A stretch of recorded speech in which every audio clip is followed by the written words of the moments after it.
एकदा काय झालं, एका गावात की नाही एक माणूस होता. तो रोज नदीवर स्नाना करता जायचा.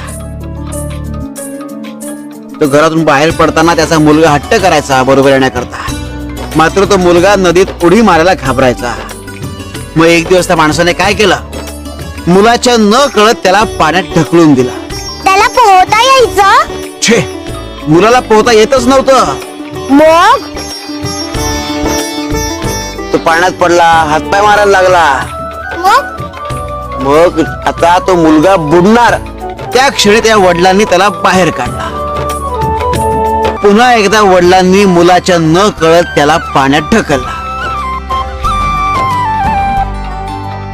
आता आम्हाला सांग, ह्या वेळी मुलाने किती वेळ तग धरला असेल? त्याने पुन्हा तेवढाच वेळ तग धरला असेल. त्याने मागच्या वेळेपेक्षा 10 पट जास्त वेळ तग धरला. हे कसं शक्य आहे?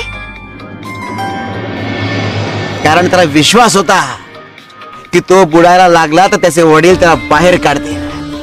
तेव्हा काही झालं तरी हार मानायची नाही. मुलाच्या बाबतीत जे वडिलांनी केलं तेच परमेश्वर तुमच्या बाबतीत करतो. तेव्हा परमेश्वरावर विश्वास